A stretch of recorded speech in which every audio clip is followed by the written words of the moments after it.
gonna tell you what. We've been waiting for this young lady right here, but before we even get into who the special guest is, somebody who we've been waiting on, she can't say, when can we have you on again? When can we get you on? Let's talk about the co-creator, the co-conspirator of this joint right here. We're talking about Monet Nathan. What's up, everybody? Welcome to another fireside chat. Priscilla's backstage. She gave me the tongue twister that she had. But, can you believe as we get started here, this is our 51st episode? It just... Wow, yeah, man. it's kind of crazy. And I'm so excited to have that chat with her this evening. Anyway, good to be with y'all. That's the guy that makes it cool right there. By the way, I'm DJ, and the guy that makes it cool right there and makes it look professional is Monet Nathan. And then someone who, I guess she's like the saucer that cools the milk in like the Senate to the House, is our researcher. Another legend in the community, somebody that is going to be big. And you know who I'm talking about is Debs, a study of UAP to the DOGG, the host of Debs Data Dojo. Good evening, Hi, Debs. everybody. What's up, Deb? I got to do some deep dive research with Pricilla this weekend.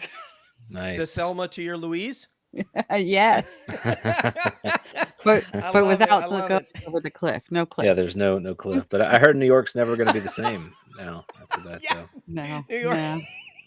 New York's in recovery right now. Mm-hmm. So without further ado, okay, this young lady right here is able to coalesce people in a way that is, hey, there's James. What's up, baby? Laura's here. Beverly, what's up? Holmes, Raz. Is that Mikey? What's up? So hello to everybody. Hopefully Julie's in the chat. I don't know what's going on tonight. If not, I'll check with her. So yeah, the thing that's interesting about this young lady is that she made this UAP book club, and immediately some of the most interesting people and most intellectual folks in the game are like, yeah, sign me up. And one of them, in fact, is, will you give a wave, Nathan? He's looking around. He's looking around. He's doing like the kind of stuff I do. So Nathan is among them. But yeah, Pricilla really is a leader. She is a person who really brings people together, and people are drawn to her. And for that reason, like I said about Debs, I think, and I told this to Pricilla the first time on a phone call that we had, is I feel like she's a very integral and special person in the community, around which I think people, just like I said, they coalesce and they feel comfortable, and she's able to bring out the thoughts of people. And that's a skill set, I don't know if she's born with it or she's developed it, but we're sure glad that she's here amongst other people. So without further ado, her first time up in the joint, we're talking about the Quantum Wytch, the Thelma to Debs Louise. Party people, put your hands together for Pricilla Stone. Yes. Can I get an amen in here? Amen. What is up?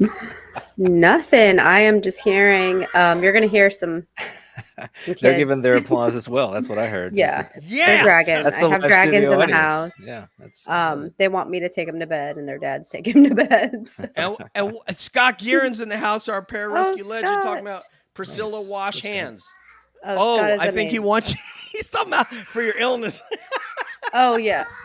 Yep. I'm over here like coughing and oh my goodness. I'm so Hey, sorry. Priscilla, It's all good. before Those we are dragons, not kids. I swear. Before we get going, let me just tell you that Scott sent me some audio from his house today. So he basically pointed his camera phone out the window and hit the sound, the record, and it sounds like Sasquatch screaming in his woods. Like I'm gonna send it on our private chat, and I'll get Priscilla in there. But man, I was like, wow, is that a wolf or is that Bigfoot? And Scott's like, do you want to go in there and find out? My goodness. Now Scott has Sasquatch hanging out around him, huh?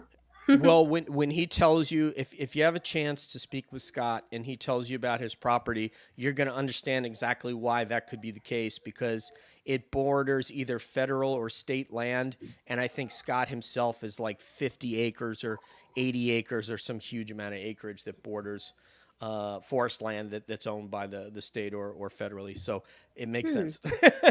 Yeah, yeah. He had mentioned he was out there a little bit when I talked to him.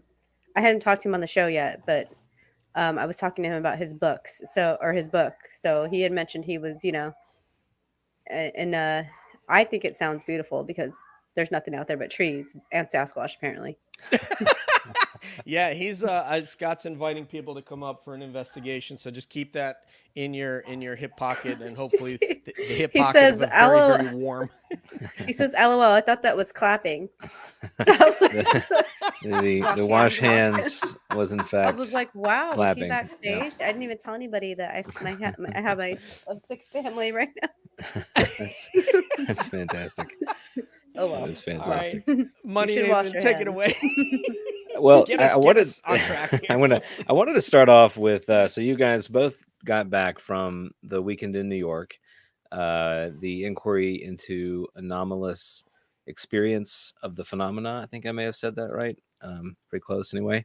And so you both were there. Pricilla did an excellent job. Just want to, I was watching in the live virtual audience with everybody, and so many people in the chat were just amazed. And I was like, well, she's a natural, this makes sense. But you did an excellent job introducing Mitch and just being that presence that you have on stage there. And Deb, I saw you on camera too. I was like, Deb's in the front row. Of course, she's in the front row. She's right there. No, So when I wanted- looked at her and dancing together, and it kind of helped me like zero in a little bit, yeah. because I was getting more emotional than I was nervous, because it was just so beautiful to see so many people under one roof, that care so deeply about this. So I was kind of like, don't cry, you're too excited, So I Well, it looked at came her and through. Dad, and I was like, Yeah, well, Deb definitely has that grounding ability. So I wanted to get a quick take from both of you, Deb from the audience, and Pricilla being upstairs, up on the stage, and kind of mixing with the speakers. Just a quick summation. How did you think the event went? Who do you want to have go first? I'll start with you, Deb, then we'll get Pricilla to jump in. Okay. Well, I think it went extremely well. I felt like I was back at college. It was very academic. It definitely had a lot of common themes among the speakers if you were paying really deep attention, which I summarized in one page and then showed everyone. I was like, "Do you agree this was the summary of the day?" And I feel like the crowd was so enthusiastic, but in a very serious way. Like it wasn't like ridiculous stuff that we see. I won't say where, but it was it was very serious. Like, and then people were just really kind to each other and really just appreciated getting the respect from each other, the mutual respect from each other that a lot of people actually really deserve in this community. So that's awesome. Pricilla, what about you? it was pretty cool, and I definitely made sure to like hang out next to the stage so I could watch everybody speak, because that was my true intention of just going to hear everybody speak before I got invited to help co-host and announce Mitch, which I was like super nervous about. Like, he's an amazing writer, and a weird synchronicity happened leading up to that. I had been familiar with like his YouTube stuff and his Kabbalion and his occults like talks, but I'd never read one of his books. And he got announced a little bit later, and I was like, oh, well, I better order one of his books now. It's a perfect excuse. And then they asked me to announce him, and Jay kept asking, like, after I ordered the book, I didn't tell him. He was like, oh, do you know a lot about Mitch? Do you know a lot about Mitch? I was like, I'm familiar with a lot of his talks on his YouTube and his Kabbalion stuff, but I don't have any of his books. So it was kind of funny that he asked me to introduce him, after right after I ordered the book, which I was not expecting, because to me, I'm just here to like lift other people up and hear other people's stories and listen to like amazing authors about why they're doing what they're doing. So that was kind of a cool synchronicity. But watching everybody just, like she said, there's a lot of science involved. I definitely think that Dr. Sean and Tim were like our super ultra science guy. And then we had Darren just exploring your subconscious and the links, and that made you like go super deep. And then we had like Mitch pumping up the audience, and Gary just ended on some beautiful like thoughts, like how should we approach people? Do you know what I mean? Hmm. We had to remember to relax and take it baby steps, because we also had to present this not only to each other, but to people in the science community that expect to hear certain language. So I see a lot of great things happening with Dr. Sean Esbjorn Hargens, because he has all this amazing stuff planned, and he covers everything from your etheric body to like science. He's amazing. Yeah, I was And looking he at had his. Sorry, go ahead. he had arguably the coolest name of any of the presenters, That right? took I me would say. forever to learn how to Yeah. say and not mess up. My goodness. I was Yeah. like behind. I was like the whole week up just in case I had to talk to him. I'm all, Dr. Esbjorn Hargens. I just like said it like 9 times. And then finally he's like, She's just in call the me. mirror. He's like, call me Sean. And I was like, oh, Esbjorn Harkins. all that freaking out. You're gonna be Dr. Stone someday. Go ahead, Nick. Oh my gosh. Well, yeah, his. I was impressed by his slide deck, and I know on one of his slides, like you said, he's covering so many disciplines and modalities, experiences. Very ambitious work that he's setting out to do. Yeah. And And he got some like, sorry.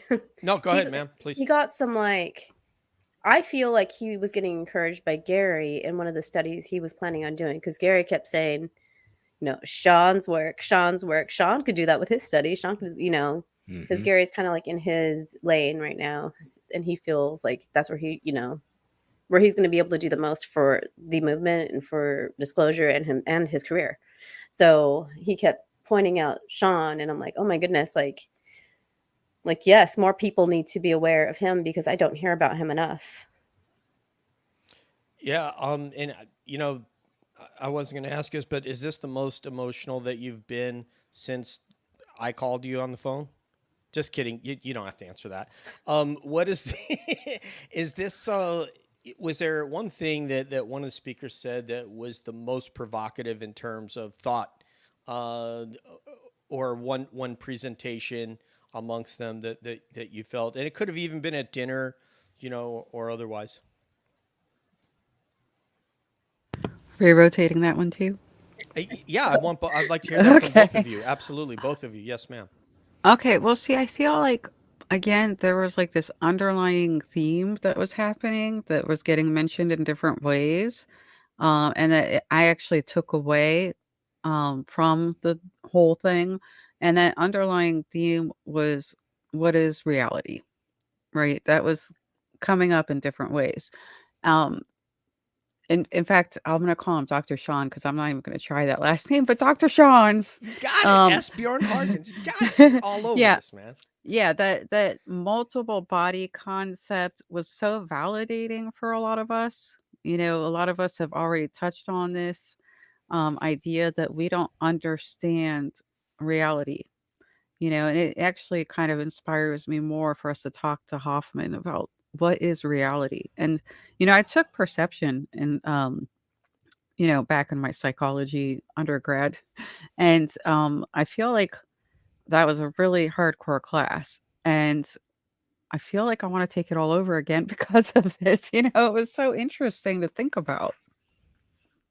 So yeah, that And the reality, the nature of reality part, that's the part that really stuck with me the most. Mhm. I'm so glad Nathan, I think, said to me, "Did I mic switch?" It did look like it took over someone that it switched from this mic to the AirPods. So thank you for that. Yeah, sounded good. Priscilla, what about you Yeah. to that question? Yes, ma'am. I think every speaker had something in their own way that kind of really made me feel like overwhelmed in a good way. Mm. The thing that I noticed, like walking away from it, was the reinforcement of the thought that it's going to take every camp available to solve or to even begin to understand the phenomena, because it's more than one thing happening. It's all the unseen and all the things we don't understand, but it's going to take everybody. So to me, I kind of had the reinforcement of that, and then also the urge to do better, especially after Gary's talk and Mitch's talk. They were both kind of like, we have to do better, and you have to do this in a way that you can speak to many people about it, because Gary was talking about talking to scientists, and Mitch kind of highlighted like the skeptics, like, you want us to do better, but you need to hold yourself to that standard as well. So the need to do better and to help people realize that it is connected in one way or another. It's going to take everybody's discipline and knowledge to do this, to raise more awareness, to understand it, and to experience whatever the phenomena presents on. Because we had somebody talking about a haunted road, and a lot of people will experience spirits, Sasquatch, and the UFO phenomenon in like desolate places. So is it the land that's causing this? But yeah, I think that I can't pick one thing, honestly. I'll say one thing about Bigfoot. Now that there's reports from 49 of 50 states, I don't think it's localized from that standpoint. That's something I was not aware of until Nathan got me on this. I don't think he knew I was going to dive this deep into it as I have. But I would ask you this question, Pricilla. And if you know what, Nathan, are we ready to go into the fireside chat aspect of this and just start going around? Okay. Let's do it. Okay, I'm going to start with Pricilla, go to Debs and yourself. Pricilla, in terms of an understanding that you said this collective, we need this collectivity in order to gain that understanding. Would you say that we are at the beginning of and I'm saying this because you're an experiencer and you know a lot of experiencers as well and have spoken with many of them. Would you say that we're at the beginning of understanding? Is that a fair statement, or do you think we're not there yet, or we're past that, one or the other? I think we're off the beginning. I think we've found the iceberg and we're on it. I don't think that, I think it's too deep right now. I think that even those of us that have had like extremely deep experiences and intense experiences and contact, I think that you still don't know what's going on. And I think that it's kind of a cop out when people just say they do, because you're ending the conversation when you do that. Right. You know what I mean? Like, we can go home I know now. what it is. We're all good. Hey, ladies and gentlemen, thanks for coming. they're from this solar system, or they're from this star system. The end, and they're entering a portal in Russia. The end. Oh, you don't understand? You don't understand? Well, we must be in different dimensions. Well, thank you for checking in on me on Twitter, my lowly self, right? So I don't know. I just feel like we're at the very tip of it. But I think more and more people, like it's unusual. Like more and more people, just like you were saying, more and more Sasquatch are being seen. More and more people are coming around to the thoughts of maybe not UFOs yet, but paranormal, like spirit experiences. Look at how many people are doing like tarot cards for themselves now. And it all started with, oh, a shiny crystal. You know what I mean? And then from there, it's just like, oh wow, there's this whole other world. Yeah. No, I encountered somebody at the gym that when she told me she was going to go to a retreat in the Catskills and there was going to be crystals and healing and different sort of modalities that would resonate with this group, I was shocked because, we make these sort of snap judgments about people. And she was a member there, and now she's actually a member of the staff. And I was like, driving like a Porsche SUV. I'm like, yeah. So you make these judgments, and it turns out I was wrong. Yeah, she is into stuff like that, like what we're into. And so I felt a lot more connected to her when I knew that she was open to some of these things that I'm open to. Debs, are we at the beginning? I think we're a little further in than that, and I'll tell you why. Yes, we're we're near the beginning, but we're not at the beginning. So, and this is why I think this. And actually, this came up in the conference. Mitch enthused the crowd when he said, "You know what? I think we do have a paradigm shift right now." In the middle of the conference, everyone got really excited about that. He's doing a lot of research on this, so he's seeing this from kind of an academic perspective. He's seeing a shift, and then Psychology Today, they put out an article about reincarnation. That's a shift, right? So, oh, and then, there's just scientific research from Nolan, right? About the possibility that there's an indicator in our bodies for some of these things, like intuition. That's a shift. And that's getting taken more seriously. So it's almost like, yes, we're kind of near the tip of the iceberg, but people are starting to realize there's something underneath, under the water, and they're starting to pay attention. And I'll just say one final thing before we let Nathan answer this. The thing that's dawning on me is a lot of things are losing stigma. We've talked about mental health. We've talked about, some changes that have happened for the LGBTQ community. Um, the stigma is slowly fading away for this community as well. And I think that's another shift and an extremely important one for us to make progress. So, Uh, and mathematically speaking, Debs, with the more, I think what you're alluding to, from a mathematical standpoint, if more experiencers come out and talk about what's happened to them, what's been said to them, um, what they've gleaned from it, and just the door opens a little wider. So you would think, but you know what, Nathan, shoot that down if you wish. Well, I want to recognize what I think we've been kind of hitting on here, and that's that you ask kind of are they at the beginning or where are we? But the part of this is the recognition that there's a problem. And in my opinion, in the 20th century, what we really had is this shift from a traditionalist religious sort of worldview that many people had that gave their lives a lot of meaning. And we're able to fill in the gaps of our understanding with these religious worldviews and traditions, and society kind of congealed around those ideas. But then science came in and said, okay, here's what we're going to do. We're going to shine a light on these sort of dark corners of our awareness, of our knowledge, and we're going to bring some clarity to these areas that religion has occupied before. So as science gained ground in explaining the world around us and had that explanatory power, it's changed our lives in many, many ways. We've seen folks in the 20th century and 21st century shift away from those worldviews, traditions, understandings into looking at science as this source of meaning. Well, the problem with that is that science, at least in its materialist sort of perspective, has failed us when it comes to this meaning problem. And so I think everyone is looking around at each other and going, well, we have all these great things. Look at all this cool stuff that we've got that science has given us, and in medicine and technology and everything that you can see everywhere, right? But why do I feel so empty inside? Why do I not feel connected to someone? Why can I not make sense of this strange experience that I had, or this experience that my mother had, or we all have these anecdotes that we've experienced, and they don't fit inside this scientific paradigm.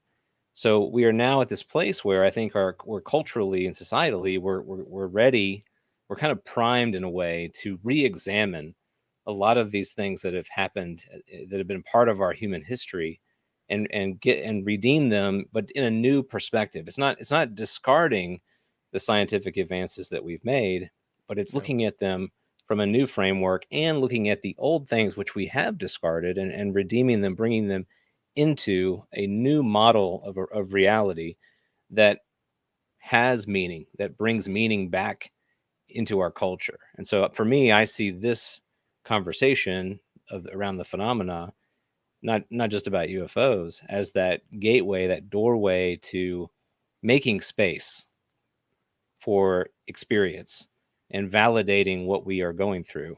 And in so doing, it brings that meaning back into all of our lives. And I think Dr. Diana Pasolka would agree. I think she shares that hypothesis with you, I believe.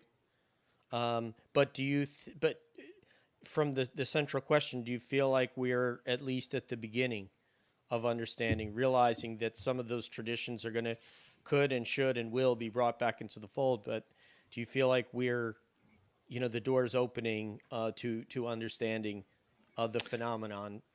And I do, and if you look at the things that Gary is saying and that Mitch is saying, and the things that Darren brought up as well, that our scientific exploration is bumping up against these boundaries, these areas which we don't have answers, and the answers which we do have, in fact, are incredibly puzzling and really shake the foundations of what we all thought to be true, right? So in looking back at the past, at these ancient traditions, what we're looking for there is the wisdom in the traditions, the insight, the intuition that our foreparents had that we don't about have. reality that we've lost, right? And we're Yeah. saying maybe there was something to that. Now, what is that? And so what we're Yeah. trying to find now, and so in short, I do think we're at the beginning, but we're at this place where we're now making space for this conversation. To happen. We're making it acceptable to Yes. talk about, and in our academic communities. And Gary said this in his talk. He said after his talk in I think it was Michigan, wherever he was before he got to New York, he went to the after party. It was this very sort of academic, very fancy smancy dining thing, and all they wanted to talk about was the phenomena. So that yeah. tells you that academics, who are always so serious or whatnot, have just as much of an interest as the layperson does, but they can't talk about it in public. They need a safe place to have that conversation. But part of Just what we're as one person's going in the bathroom and one's coming out, exactly, and you knock on the exactly. door, make sure that before you. Yeah, Yeah. you got to. But just as what we're trying to do here is better normalize the conversation. That's what Gary is doing, and when more Garys come forward with a publicly expressed interest in this, then that further lays the groundwork for a serious conversation about it, and opens up avenues of investigation, right? So it leaves this realm of just pure speculation, because we have very little data, and it starts to move into avenues of investigation where we can begin eliminating some of this speculative conception. So, I mean, I think we're at the beginning, but we've already passed the very first steps. We're on the path now, is what I would say. Yep. I like that, how you see, like, we're on the iceberg, but we're just not realizing there's stuff underneath it. And I do agree with the shifts. I just think that it's bigger than we realize. Like, I think even with like making like the advances that people are starting to work towards. I think that it's just so vast that it's just so big that even though people are coming around, I see it being expansive beyond what we understand. That's what's cool about it. Nobody wants to put together a puzzle that has like 7 pieces, But if there's like 1,000, 1,500 pieces laying there, now I'm intrigued. But all that said, and yeah, I mean, more religious scholars in here, not just Diana Pasulka, but you get more religious scholars in the fold, more skeptics. And by the way, all of UFO Twitter is part of why that door is opening. Not just content creators, but everyone you see here in the chat, and then the people they're on Twitter, whether they're skeptical or not. Pricilla, would you like to proceed with your topic of the eve? I've been thinking about this. I'm like, what do I want to talk about today? I think that I'm very curious now after meeting so many people. What is your, I mean, I still am enamored by learning about people's purpose and calling to this. Why can't they stop? What keeps bringing them back? You know what I mean? That's kind of what I wanted to ask you guys is like, you could be doing anything right now, but you want to talk about this. Or you could be doing anything, but we're trying to figure out our ways to get to these, conferences and talk about it as much as possible to as many people as possible. Or like in Deb's instance, just spending like hours on research and, stuff like that. What is it that keeps people bound to this topic? Debs, it's you, buddy. Okay, so I definitely feel like for me, there's multiple things. Uh, there was an underlying interest in paranormal in general when I was younger.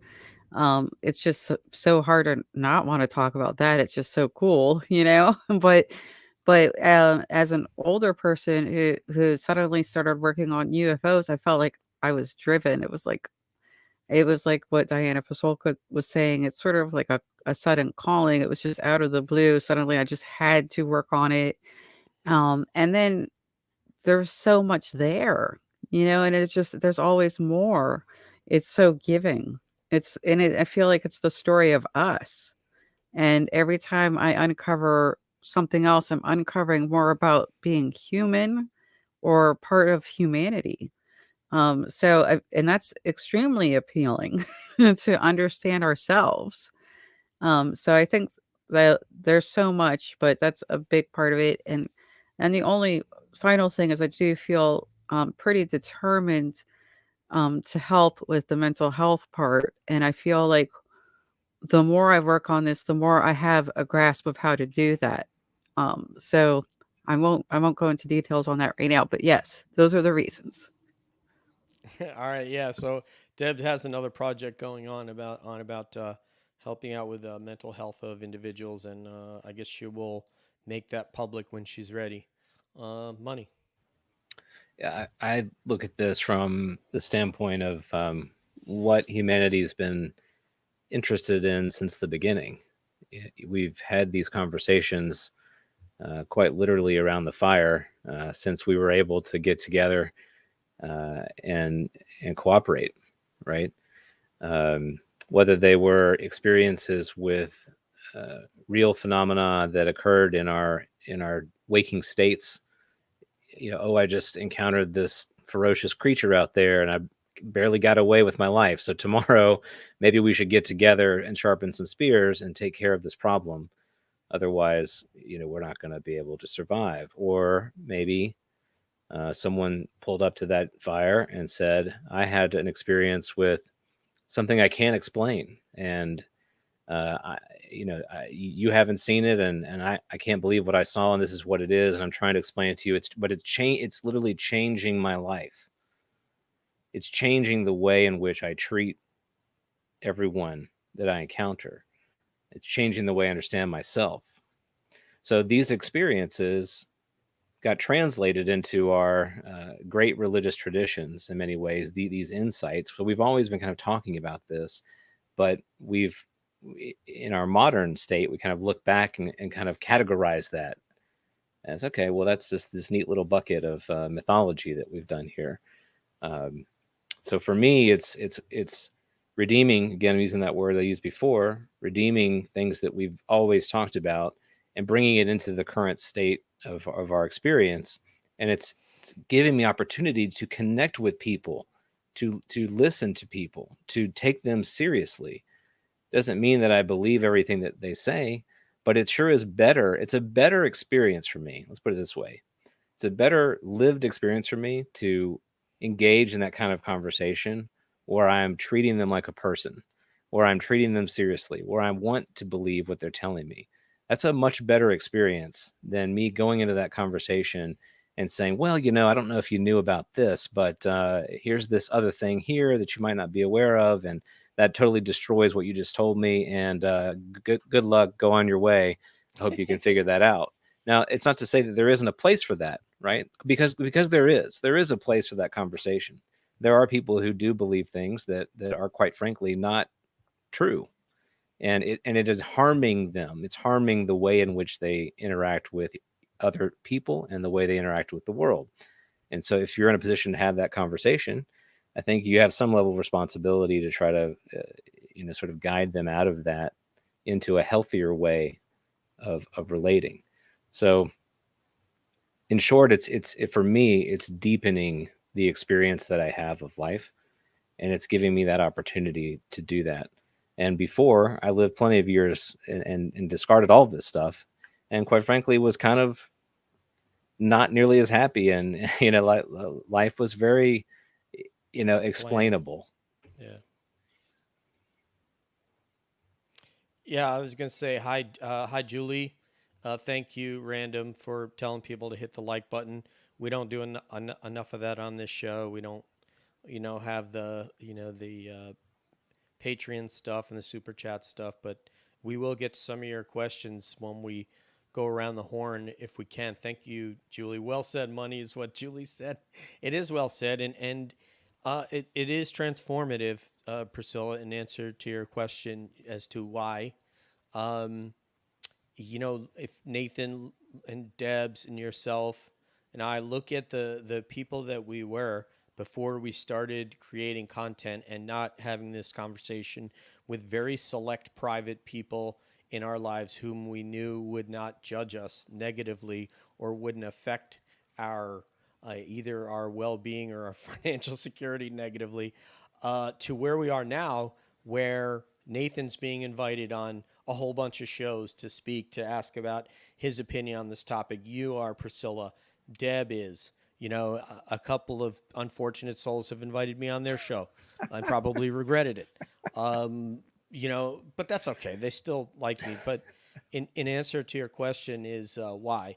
Well, there's not a more interesting topic that you could talk about other than is something that we don't know. I mentioned the 1,500 piece puzzle. This fits directly into that. It's something that we may die never knowing a whole lot more than we do now. Maybe we will, though, because now, mathematically speaking, more people are coming out and talking about their experiences. Perhaps there's been an uptick in experiences as well that will lend itself to more information being given to guys like Darren, who had one inexplicable experience and then none, and now all of a sudden he's having downloads on the regular. Folks like the young lady we had on the other night, amazing lady Linda Thompson, who's been having experience since she was a child, and is 5 generations in her family now are having them. So that adds, the odds are great that we'll get a better understanding of what's going on. So what else would I want to talk about? Which is why, as Nathan well knows, when I asked him to come on the show with me, I said, I'm not going to be talking MMA anymore. I want to talk about the phenomenon. And I start a show, and I want to have you be part of it. And now, what could be better? Like, I couldn't imagine that it would have turned out this well, and a topic that is more interesting to me than the UFC, with all apologies to the fighter friends I got out there. And now with this now I've dove into this entire Sasquatch Bigfoot phenomenon, of which I was wholly unaware that this wasn't a couple creatures running around the north woods of California and Oregon and Washington. And finding out they're 11 miles from my hometown in New York. They're here in Florida. They're in South Florida. They're in Central Florida in the Ocala National Forest. They're in North Carolina, where Nathan basically lives on the on the edge, close to the Miska Forest of the Bigfoot belt here in the United States. Alabama, which is what 25, 30 miles north of me, is Alabama. All over the place. So yeah, and so now there's a whole nother thing that we can just add into the show to try to figure out, another thing the government's covering up. So, because they don't want people to not go in the woods and not hunt and not go to national parks and not go to state parks, and, people to be scared of going in the woods. So we'll get more into that, but that's why I can't think of a more interesting topic to talk about. Sasquatch. Yes. No, the phenomenon writ large. No, I was Sasquatch, being serious. yeah, I was being serious because Yes, ma'am. when I lived in Alaska, like I had my baby out there camping. I was pregnant camping, and so I found out I was pregnant, and we had a camping trip planned to Wonder Lake in the middle of Denali National Park. Now, Wonder Lake, you have to book this like a year in advance, at least 6 months. It's a beautiful spot. You can only go there on their buses. And it's known to you'll see bear, you'll see moose, you'll see these caribou that are ridiculously like they're just so majestic. But not I never thought about Bigfoot while I was out there. It's Who super had? weird. Who- I never thought about Sasquatch. I was Alaska was like just magical in general.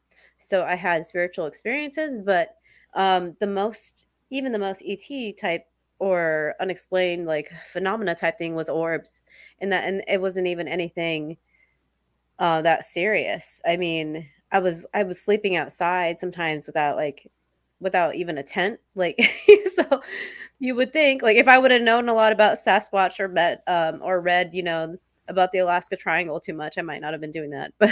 But I enjoyed it. It would have changed. I mean, everybody here knows, I think everybody here knows that I spend a lot of my free time in the forest. And I've done that since I was a kid. It's my favorite place to be. Would that have changed if I would have known that 11 miles from my house near Peekskill, New York, in Somers, New York, that not only a police officer but two fishermen had Bigfoot sightings? Yeah, that might have scared the hell out of me as far as because I went out in the woods alone, as a lot of kids did in the 70s when I was a child. My parents were not worried about me being gone in the woods all day by myself. In fact, they'd pack me a lunch. I'd take my horse and my dog, and we would just go. Sometimes we would just all hike, and I wouldn't even bring a saddle for the horse. We would just all three of us walk. I would literally stuff a backpack with hay, some dog food in a Ziploc bag, and a thermos of soup for me, and off we'd go. So I didn't know, that there could be something out there that like that. But hey, Dave Smethers, welcome, brother. Thank you for coming in. Bob Marley, thank you. I'd Rehman. But yeah, it is surprising. But you know what? Now you have a whole new thing to dig into, Priscilla. That's gonna My surprise goodness. you when you listen to some of these podcasts. It's gonna I blow your mind. I listened to a few that you sent me and I was just like there you have to think about sorry, my voice is all weird. You have to think about it in this way, like we are never alone. Yeah. We just growing up with a medium as a grandmother and being having mediumship capabilities myself, like and I just think all the time and I tell people like you are embedded in like so many realities, and there's if you could see the amount of spirits around you and beings around you, you would feel crowded. So it doesn't surprise me that Sasquatch is out there, but it also doesn't surprise me that there is other like ethereal beings and elementals such as Fae, which Dr. Sean touched on. And that's I did have elemental experiences while I was in Alaska with like more nature type stuff. But it doesn't surprise me. It's eerie in a way to think about like you're never alone, even when you feel alone. Mm-hmm. But at the same time, when you actually feel alone, you're like, where are they? Where's Sasquatch? Where's my guides? Where are all these amazing and beautiful things? And a friend just messaged me today. She said, hey, like, I haven't had any experiences in a long time. They're like, what is going on? Like, I normally have experiences. She's was like meditating, saying she wanted to have some interdimensional experiences or any experience, and she has not received it, and normally it's very active for her. So it's crazy to think about how this ebbs and flows, especially with experiencers. Some people have visitations like their whole life, like you mentioned Linda. Mm-hmm. When I met her on your show the first time, I had no idea that was kind of just something that was normal, well, if not normal, but normal for experiencers. Mm-hmm. And then there's people that have, like you said, the one experience, and they've turned it into like their whole life. Like the other, oh my goodness, his name's leaving me right now. The Mantis. Oh, he has a podcast too. Why is it Stuart Davis. Stuart Davis? Wow. The way he's turned that into something, so big, for spreading awareness and an experience and everything. He writes music about it, but I didn't realize that was an isolated experience. I thought he was hanging out with mantids all the time. And then when I looked into his story, I was like, wow. So you can't, and this is another reminder not to downplay what you're experiencing, because you might be like, oh, that was like a 30-second like flyby of an orb. It didn't do anything. I didn't feel anything. But how do you know? We look up to you, people like Nathan and myself, because it's not happening to us. They may be there. We just don't feel them or see them. My only thing that I feel is what other people feel, but I can't see these things. But you know what? That's okay. I mean, it takes a lot of different types of people to make it go around. So, You're gonna Nathan, get a did you? Sasquatch visitation.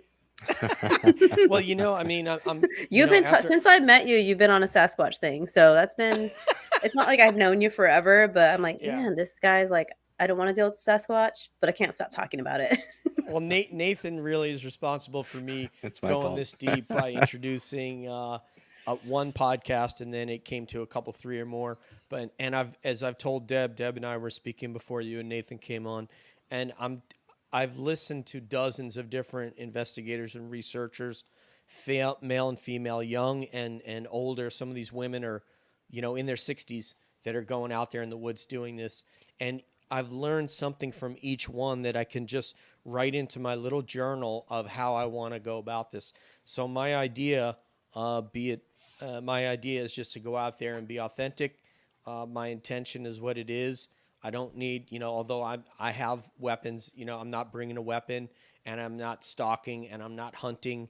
I'm simply going to go, and if it comes down to it, obviously I'm going to be terrified like any other human being, but I'm going out there with my intention, and I think that'll be the best possible scenario for me, come what may. And I have a group together. Like I said, we're making plans for a couple different jaunts. Julie's helping us out. Julie's seen Sasquatch at the end of her street in a meadow picking berries when she was growing up in Indiana. So she's got some experience. She can remote view.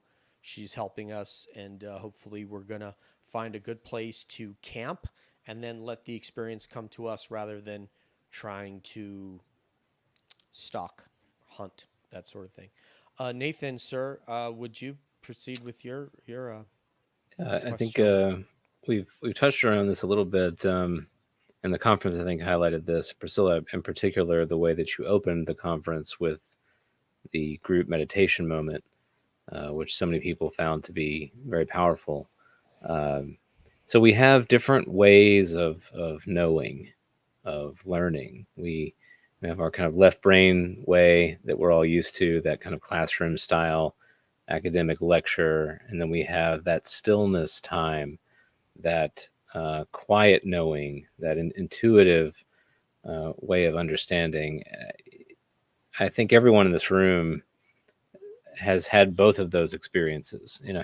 How do you relate with knowledge in each of those modes of learning? Like, how do you incorporate your learnings from each of those ways? And I'll start with Deb because I haven't heard her talk in a little bit, so I'd like to hear her Go ahead. speak Yeah, to yeah. this. Well, I think for me, it's just an understanding when other people touch on the same thing. For instance, um, I don't talk about it that much, but I've done actually a fair amount of creative things, drawing, painting. I even made things out of resin and carved and things like that into resin. I made a lot of jewelry, things like that. Um, and I feel like when other people talk about like that sense of tapping into somewhere else while they're doing that work, I have a sense of understanding. Mm. So I feel like it helps me to have those conversations when I engage in different ways. I do think everyone kind of learns in different ways and brings their own piece to the conversation. But the ways that I've learned, that's what it does for me. It just helps me to communicate with others. Mm. I hope And that Legend. answers. well, and let me just follow up with you on one. So, you talked about the art side of it. What about the kind of classroom style or the book knowledge, which I know you do quite a bit of? I love that. You love that part, right? So yeah, how do you? There are things which we learn through that process that we recognize as meaningful and true and valid, and there are things which we learn through the other process that you just articulated. How do you gravitate to one or the other? Well, uh I think that you know I like to look for the summary. mm, I mentioned that earlier. I just like to find the point. mhm, I like to find even when I read an article, I'm like, okay, the whole point of this was bleh. Like I just want to like get to the point. So, for those who are not aware, I wrote notes the entire conference. Every single person that was there, I was sitting there writing notes. So when I came to my summary, it was like after pretty heavily attending to what was being said. Mm. So I think that's just what happens with that. I don't know if I'm gonna find like a a here there or this is the answer to everything or anything like that. But I think that all of it gets me closer to my understanding at least. Hmm. Right. I love that the way you're saying that synthesizing between the two ways. Priscilla, what about you? What do you think about there? It's hard to it's hard to bring it all into one thing for me because I think that I talked to you about this before, Nathan, behind the scenes. Oh, first of all, I have to give a shout out to Kelly because the meditation, I think, was her idea. Um, from you, Kelly Chase. yeah, Kelly Chase, because, and I was like, I don't know, can I do it? I just really want to. So she said yes. But yeah, anyways, just want to give her a shout out for being amazing. But incorporating all this into like life has not gone so smoothly for me. I want other people to experience it, and to an extent, I feel like I'm drawn to have them experience it and help them experience it. Like I took a whole priestessing class because I want the spiritual world and to spaces, Mm-hmm. this is where, like, because I've had my body feel like it dissolved, after, even when I read nuts and bolts type stuff, as they say, I get lost in it. Mm. I can't read something without experiencing it. And that's just maybe how my body processes words that I'm reading and things that I'm watching. I have like a whole body response to Mm. it. So it's been hard for me to actually use what I've been learning, but I kind of feel like I'm like storing it away. It's like I'm building this library and I might not need it now, but I know I'm going to have it for somebody when they need it. Mm. And that's the best way I can answer that, what you brought up, because I love it's that. hard to do it in real life, right? Like I remember talking to you one time and I was just like, man, like I'm just supposed to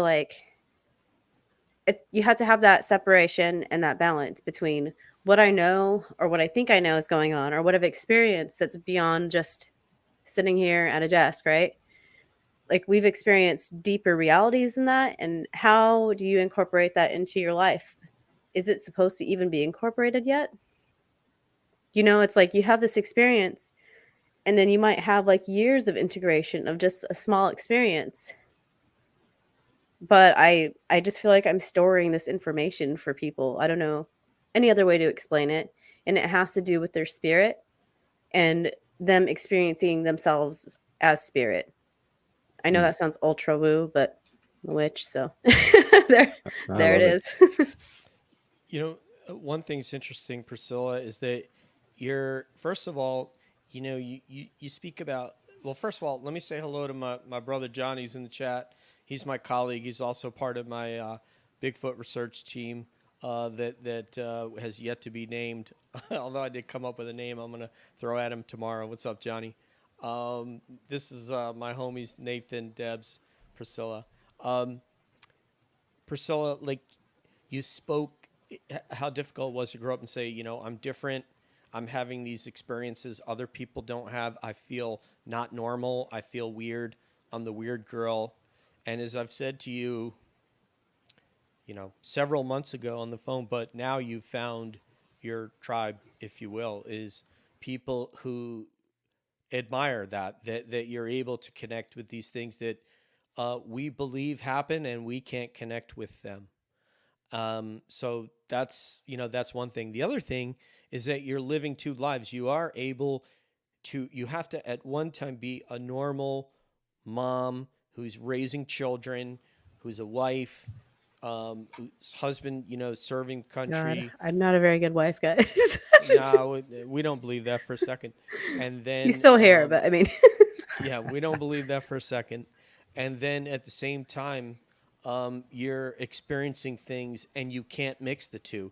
You can't take them in this mixing bowl and then take the beater and go. But can So, we?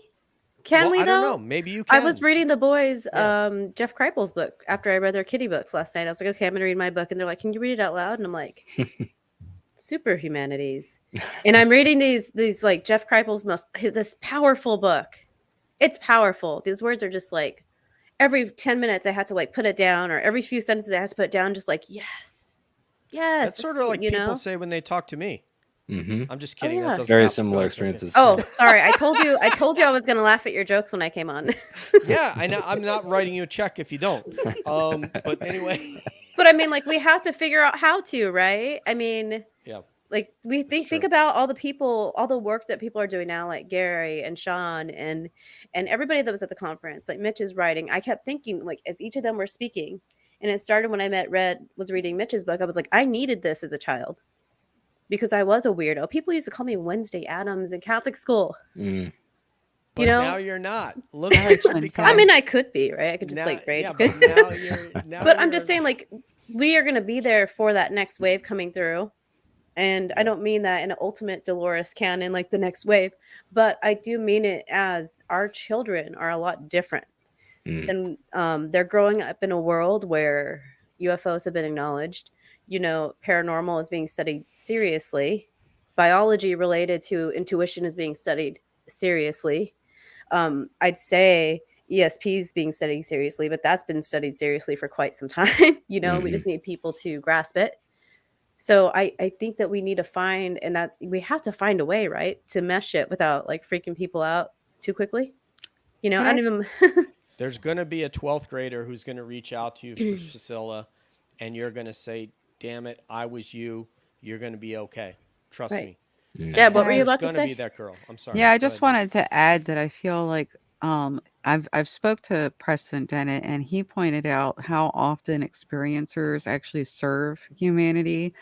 I feel like and I'm not saying this is limited to experiencers by any means. Of course, it's also a part of the people who investigate the phenomenon or research it too, but I feel like we find ways to make it useful already.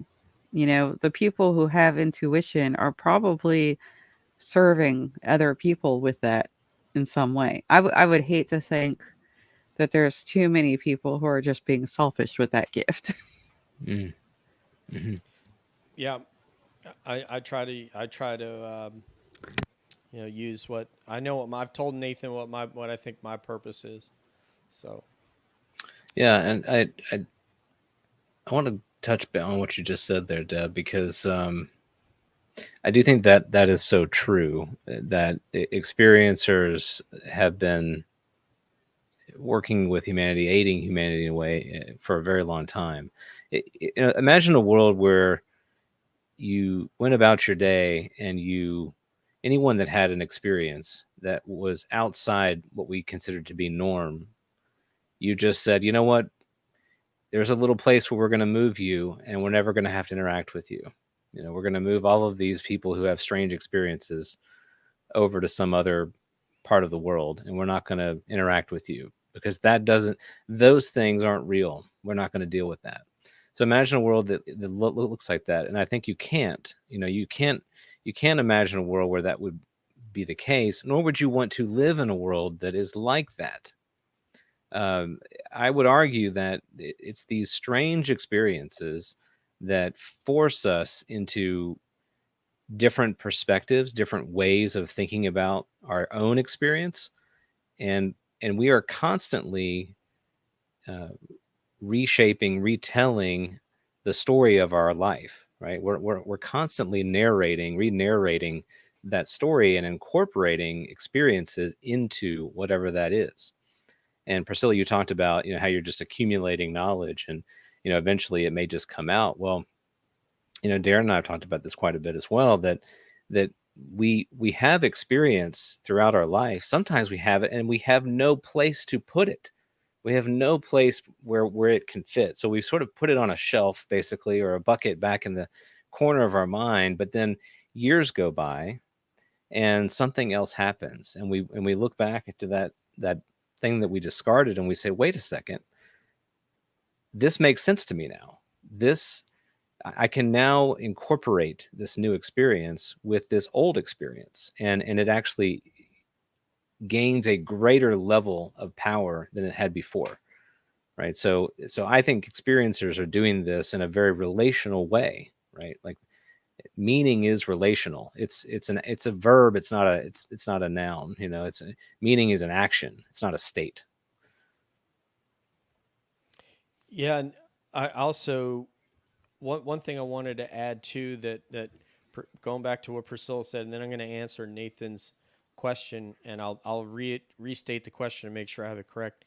Is connection is a whole nother thing. I think it ties into everything that the four of us have been talking about, or that at least you and Debs and Nathan have been talking about. Is that has been a happenstance that I did not expect, did not plan on, had no necessarily an intention of when we started the show, was that we were going to connect with these people from all over the world, and that we were going to become friends, and that we were going to meet in person, and that and I think everybody here knows that I like to connect with people via phone all week long. As many phone calls as I can get into Davey or Dave or Frank or whomever, or Debs, Priscilla, you know, Nathan. You know, he's got me in the corral. There's only certain times I can get him, but like a cult.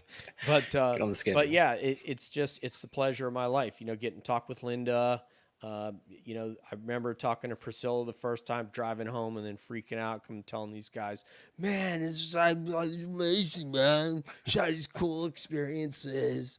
So yeah, that's a cool byproduct that probably is, you know, even if I gotten bored with the conversation, which I have not, I would still be here because of that. But how could you get bored with something that we may never figure out? Nathan, in terms Well, of your question, yes, please. you said, how do you in how do you incorporate what you've learned from various people? Was that is that a summation? And if not, can you restate the question? Yeah. So my question, I think, is how do we, as individuals, sort of weigh on a scale the way in which we acquire information. Sometimes we acquire it through these academic, you're reading a book, you're getting a lecture. Sometimes we acquire it through an intuitive process, a personal relationship where we gain an insight that, quite frankly, may not have even been clearly articulated, but we feel it, right? So how do we kind of weigh these two ways of learning?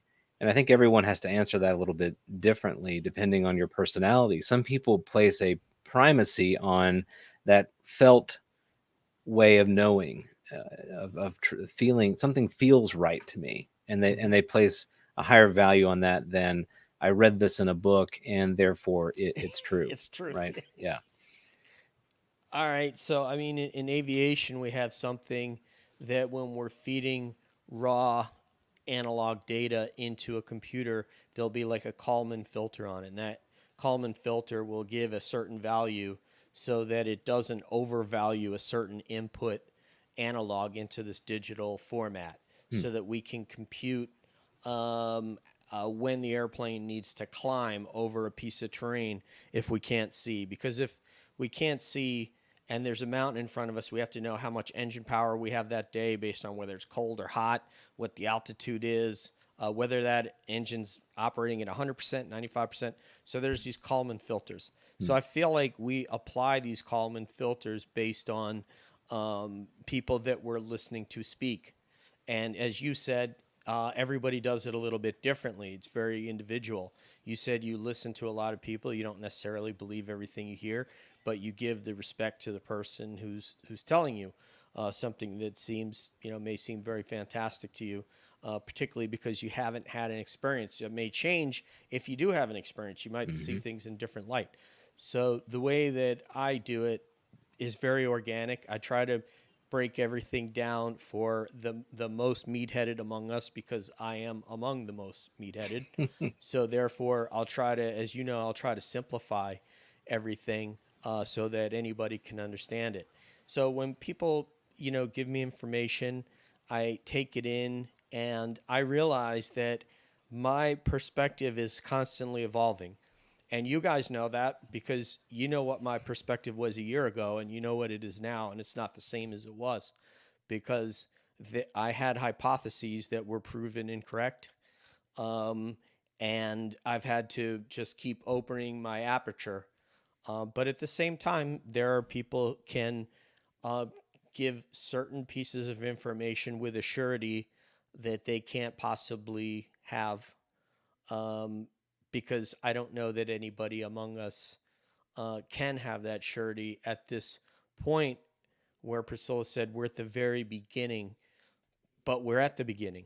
We're not at zero, And then Nathan suggests, well, maybe our aperture was a lot further open when the pyramids were being built, and then went to zero, and now it's opening again. So, so, so yeah, that's sort of how I do it. It's organic. It's not a science. It's inexact, and I think you can gain a lot from a lot of different people, and you'll weight that information based on, um, not based on who the presenter is, but how much sense it makes, and how much they can possibly know of what they speak, because a lot of it is hypothetical in nature, but that's okay. That's why we're here, is to hypothesize, right? If we knew the answer, it wouldn't be fun anymore. Yeah, no, you're absolutely right, 100%. Well, it's probably not my turn. Whose turn is it? Throw out a question. I was going Is it I Deb? think it's mine. to go Yep. for Deb. Yeah. Okay, so one thing that Linda has talked to people about, sort of more behind the scenes than she did in the interview that we did with her recently, is just how to not be um, exploiting the experiencer. And one thing that came up quite a bit, and I think we mentioned it briefly here too, was that experiencers are kind of the data set. So how do you think that we can use that data but prevent the exploitation? Well, define exploitation. Okay, so basically, we're not going to treat them like guinea pigs anymore. I want them to be a part of the conversation, not under a microscope. I Mm. want them. I personally just feel like people should be treated like people. Other people have said this too, of course. But yeah, how do you think we can use that data set without making people feel exploited? That's something that I really want people to think about. Priscilla. That's an interesting thought. And I agree that people should still be like people, but or be treated like people. But as the main data set, we should have somebody when people are giving their data, they should know how it's going to be used. That way, it's kind of like an organ donor. Like you sign up for it, right? So if you're an experiencer and you're like, go ahead, use my story, whatever, um, you know that you're going to be not exploited but studied, because there's people that don't. There's I feel like there's kind of like three different camps of people. There might be more. There's the people that don't mind being studied. There's the people that just have to get it out and want to talk about it, but don't ever want to talk about it again, or don't want it to leave like the group they're talking in, like an experiencer type of meeting. And then there's people that they tell you it and they don't really care how it goes either way. But we have to be respectful, just like you would in any studies. Even working in a lab where I worked with a lot of blood specimens, I was still like very respectful of this tube of blood with somebody's number on it, because they didn't have names. It had a number and an age, and that was important for the study. So, but I still treated it like, that's their DNA. Like, you know what I mean? You have to treat it with respect. But then we look at how we treat other animals that we're studying and we exploit them. But I think as long as an experiencer knows what their data is being used for, then it should be used, because we still need to use the data that we have. But I don't agree with them being exploited without their permission. And I guess exploit is kind of like a really, like, it's a charged word. So I just think they have to know where it's going and what it's being used for, because without their stories and their data, then we don't have anything, if that makes any sense, to like work with. Priscilla, I'll let you be the judge of this, but I think I'm guilty of doing that in the last show when I asked Linda to ask the phenomenon if they could grow my hair back. And I don't know if We know that what they was- said to that. You got to stop asking experiencers that. That it's He horrible. can't, he can't give up hope. There's hope It's on still. his questionnaire. But I agree with Deb, because, and I also love how Deb, she sees people differently, and we need people like her with her type of insight and knowledge to kind of direct the rest of us. Do you know what I mean? She directs me all the time. Thanks for that. We gotta do this person. We gotta have that person. Well, no, on. I had the pleasure of sitting with her like 3 ways to New York, 3 hours to New York and 3 hours back. Mm-hmm. And some of the things she was saying, I was just like, man, there's people like you, like in a good way. She's dope, man. Do you know what I mean? Like I felt like an asshole, and people tell me No, I'm nice. okay. Priscilla, you made that trip go very quickly, and I keep hoping that you're going to want to go with me next time, because I'm like, no, don't go with your family. Go hang out with me, Priscilla. I know. There will be a wealthy financier that wants to pay both of you guys. Yeah, to we go there, need. I'm sure. That's what I was telling DJ. I was like, I need like a sugar daddy that doesn't ask for sugar. So I guess. So basically, I need a benefactor. So if anybody wants or sponsors, I don't know what they're called. Investor. Out in the community, if you would like to sponsor Priscilla and Deb's trip, their fact-finding mission to New York City, where they'll bring you back tons of UAP data and anecdotes, you can find her at Quantum _WITCH or at Study of UAPs. All right. Deb will at least write you a nice thank you card. I can't even promise. I'm horrible at cards. She made these beautiful cards, and I told her, I was like, I'm horrible at cards, right? Like I've been guilty of like sending my best friend a birthday present, a great present, like the coolest witch box ever, but with a blank card. She was like, oh, I got my present. You forgot the card's blank. And I was like, so embarrassed. I wrote this. I'm an alien cat. You can't expect me to do stuff like that. Like Priscilla with her skin. All right.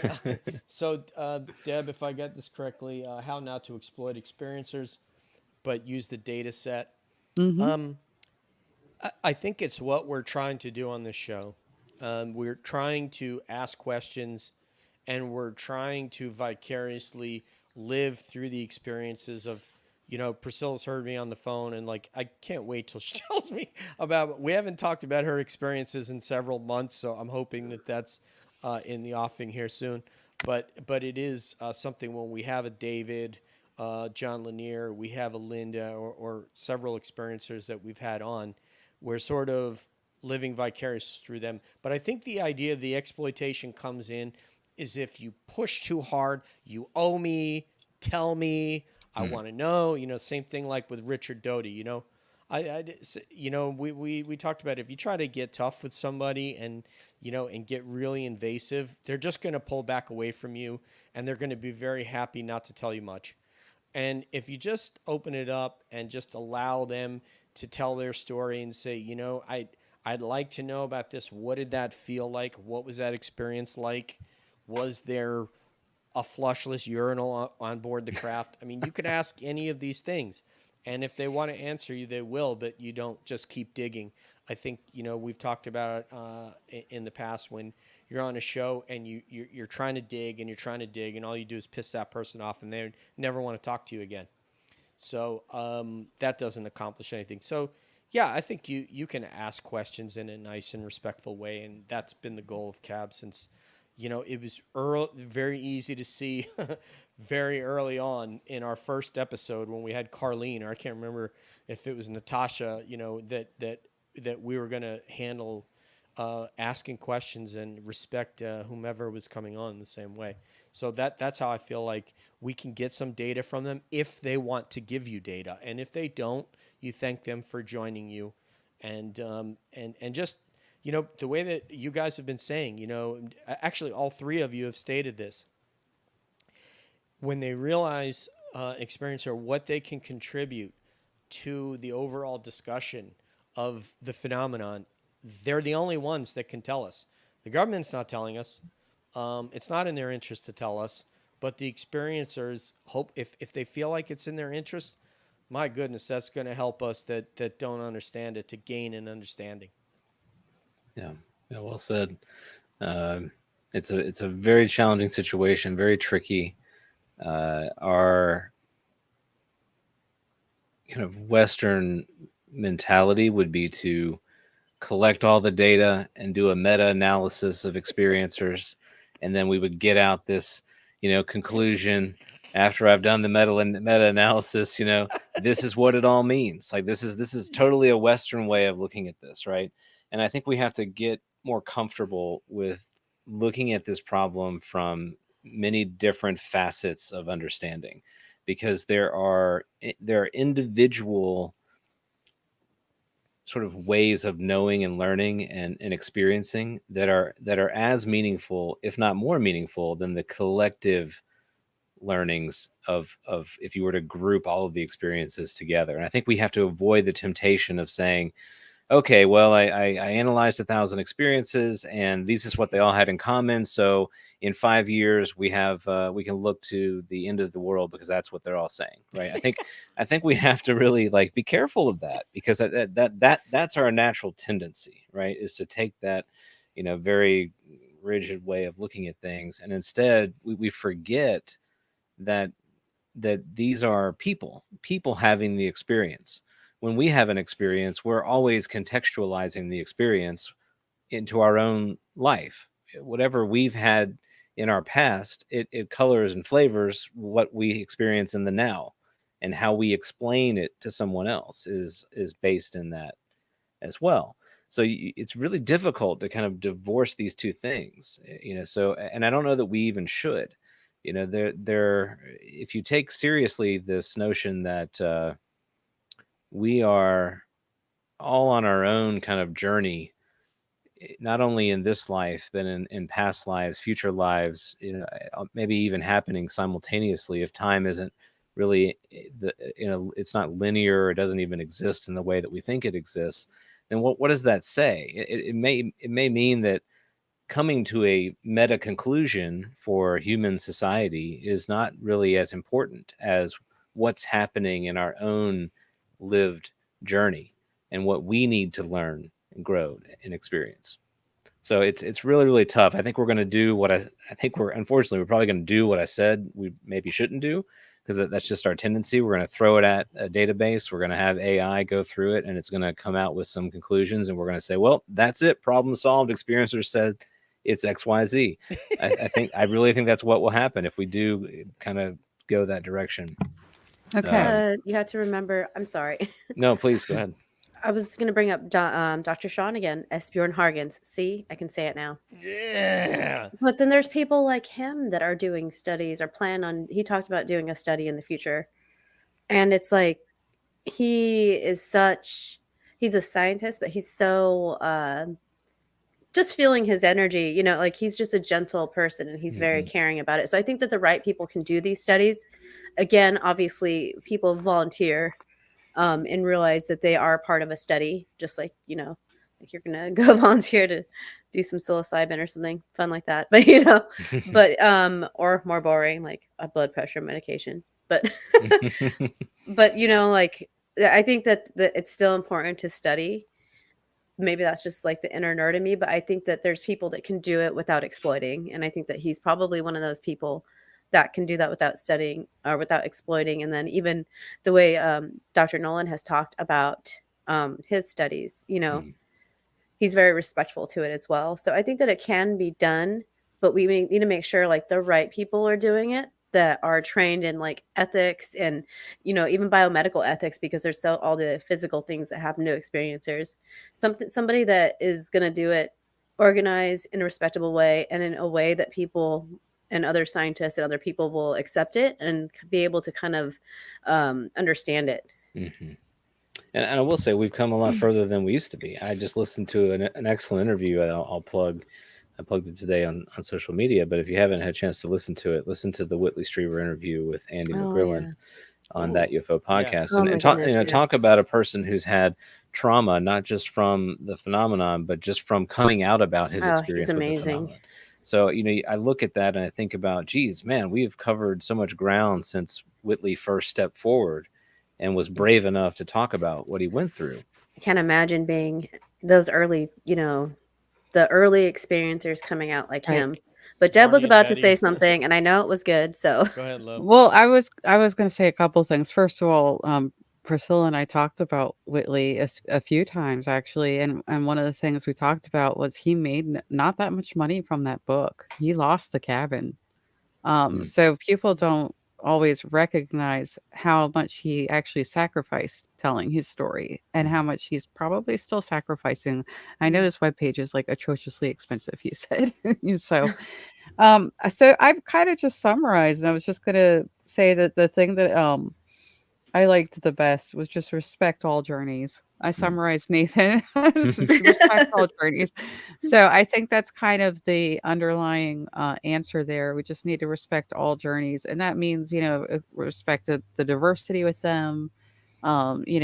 Respect that it is a journey, but the final thing I wanted to say is, having written down, of course, everything that we just talked about, because that's what I do, is how exciting is it going to be when we finally get past that, when we've had enough stories about experiencers going through walls and enough stories about experiencers having telepathic communication, and we're like, okay, this is happening. Now what? How exciting is that going to be? Just something to think about. The next page.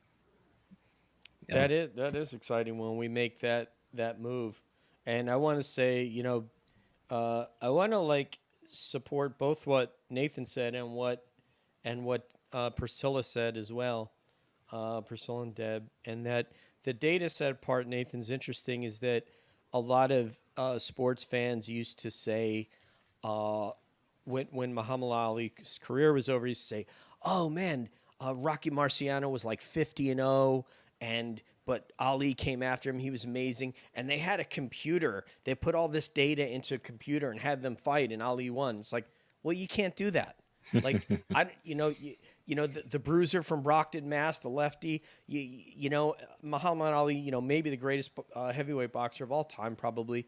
But you can't have the fight on a computer. It just doesn't work. You can put all that data in, but you don't know what's going to happen, right? And that's what you're saying. Oh. And from Priscilla's standpoint, the data set is important from the standpoint that we can at least get some commonalities, some knowns, if you will. First of all, I try to stay away from when I talk about the phenomenon, and I'm guilty of it at some points, but I try to stay away from all, every, never, always. Because if you say all, never, every, always, you're probably going to back yourself into a corner that you're going to have to beg your way out of, right? So that's one thing. So with the data sets, yes, Deb's talked about, if we have enough people that says, I was drawn through a wall, I couldn't believe it, and I'm floating up to this craft and it was in some sort of a beam. So then we can at least take that and go, there's some commonalities. And the same thing we've done with Sasquatch. We've said they emitted a sound, and when they yelled, there was a certain sound, and it made me feel an emotion, and I couldn't move, and I peed myself. But before they did that, I was okay. But then when they decided they were going to do that, their pheromones, they were able to emit this scent that smelled like wet garbage or wet dogs and garbage and stuff all mixed together. But then all of a sudden they stopped and it was gone. So just, but there's certain things that we've been able to apply all these different experiencers and say, okay, this is what you might experience in the face of Sasquatch. They may make you, they can be completely silent when they're approaching you if they want to, or they can stomp their feet to make you scared and make you run back to the car at the trailhead. So how can an 800 animal walk silently through the woods when myself at 200 pounds cannot? I don't know, because I can't not make some noise when I'm walking through the woods. How can they do it? Enough people have said they can. Walk right up, but then when they want you to know they're there, they let you know that they're there, because their goal may be to push you out of their area for whatever reason that they have. You're too close to the family unit, too close to the women, too close to the kids, whatever it is. Anyway, so yeah, that's my theory. There is something we can draw from some of the data, but as Nathan said, it's not all encompassing, and it's not like throwing it in a computer and it's going to spit out an answer for us like Marciano versus Ali. Mm-hmm. Yeah, love it. Well, and we got a few minutes left. Priscilla, I wanted to give you an opportunity to just kind of tell us a little bit about what's on the horizon for you. And you've got book club coming up again, which I always look forward to, and I'm sure you're cranking out some more shows too. So what's on the plate for you? Well, on Friday, I have Dockside Media on again. They are, every time they make a document, they're just cool guys, and they put a lot of heart and work into what they do. And this one, they've got some they have John Ramirez on their new documentary that's coming out. Nice. So they will be on again, and I just love those guys. And then at the end of the month, I have two things happening. On the morning of the 29th, I have, oh my goodness, Jeff Kripal coming on. Sorry, I was going to cough. Nice. I have yes, and people are like, "Oh, you just call him Jeff." He told me to call him Jeff, guys. So I'm not being disrespectful. I like just Dr. me and Kripal. Jeff. Yeah. Mr. Jeff, Kripal. what's up, Holmes? Just hanging out with Jeff, and I feel very I don't know. I just feel so grateful that he was willing to come on again to talk about his book. And then I'm doing I think that night I'm doing a like a tarot party on my channel. So live readings. Nice. I think that I'm going to have another reader join me, and then anybody else in the chat can get like some card pulls, and also kind of like a Samhain meditation, which is what it's called to witches. It's a it's a very big night. Each Halloween, or Samhain, as witches call it, is the veil gets thinner and thinner, and it's not going back to normal. And this is something that I experienced in a meditation when there was the eclipse in Supermoon on Samhain a couple of years ago. I was told that things are never going to be back to normal as far as people's perception of like the worlds around us, the spirit world and other worlds as well. So I just want to lead the people probably through a meditation to help them kind of ground during these times before we head into winter, because it's kind of like people, our ancestors kind of went inward, and it's kind of a hard time for people, to be honest, because the sunlight goes down, the hours of sunlight get less, and people just automatically start being more introspective, like very much like the trees are, So I just wanted to educate people about that. And then I'll be coming out on Katie Howland's podcast to talk about tarot, divination, and Samhain as well. So just kind of talking about witchy things towards the end of the month. And I can't wait to talk to Dockside Media and Jeff Kripal about his book and everything else. And let me say, his name was brought up by everybody. Yes, it at is. that conference. Everybody. So people need to talk about him more and his work more. And he said, I meant to write this book as like an academic book, but we all know that this community is very intelligent, and they are all academics at heart anyway. So, yeah, I'm just excited for the rest of the month. That's awesome. Yeah, those will be ones to look out for. Definitely looking forward to hyping those when they come around. Very exciting. We will. Absolutely. We will. Absolutely. Well, I know I'm going to hand it off to you, DJ, but I want to thank the audience for joining us this evening. This has been a lively chat. It's great to see so many, friendly, familiar faces in the chat. If you can hit a like, that'd be great. Good for the show. Helps us in the algorithm, I suppose, which we all serve. Praise algorithm. Yes, namaste algorithm. Praise the algorithm. You get people who want to come on this joint. I mean, look, we got Pricilla Stone. It's come big. on. It's a big deal. Yeah, it's a big deal. After you, sir. All right. So I think next week we're having Katie Howland and Vinny Adams, right? That's Is correct. that next week? Well, we have Okay. sorry, we have actually before that even we have Simeon Hines. So that's on Monday the 17th. Super excited to talk to that guy. We're gonna get all cryptid up in the joint. And then it's Katie and Vinny, and Yep. then I think it's James Fox. James Fox, yep. And then we're gonna have what's her name? Robin Haynes McCrae, who has her husband Pat. We've added her husband Pat as well. Basically has Bigfoot coming up to their garden every day and hanging out. So she does the mind speak with them. Like I was telling I believe I was telling Priscilla about Arla Williams from Oklahoma, Cherokee, young lady, and she was able to mind speak with them. And this investigator who we're having on named Rick Taylor from Texas, retired fire investigator. He's also half Cherokee, and so Arla said, "Yeah, you can come up to my property and look around if you want to." And then she's like, after 2 days, and he wasn't having any interaction with Sasquatch, she said, "Okay, you ready to meet him?" And she walks up to him in the woods with no flashlight, just making a beeline through the woods with no light. And he says, "Yes, I'm ready." And then, she put him right in front of a whole family. So we're gonna have Amazing. all those people on. Very exciting. Priscilla, thank you very much. We all really, really admire. Well, let Deb say whatever she wants to say. You guys are, after all, the Thelma and Louise of UAP media.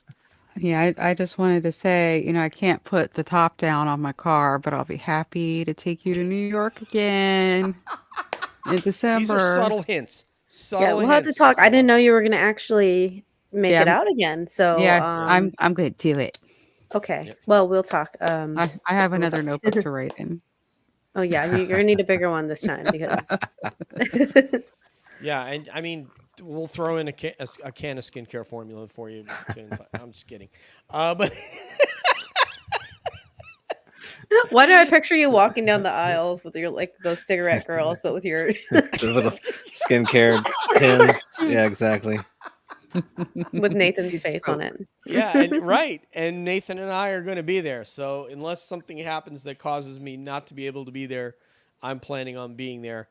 So if there's any more incentive to want to go than that, probably quite a bit. But anyway, anyway, Priscilla, no, all kidding aside, no jokes, no tipping bartenders or waiters. Thank you very much. It really was an honor to have you on and to be your friend. And hopefully I haven't irritated you all that much in the last few months. Yeah. Oh, no, you haven't. Oh, you're waiting for an answer. No, you haven't. She's like, I've had to explain to DJ, I'm a cat. I only show up when I want to, for friends. Okay. Yes, that's fine. I love that. He's a very cat friendly person.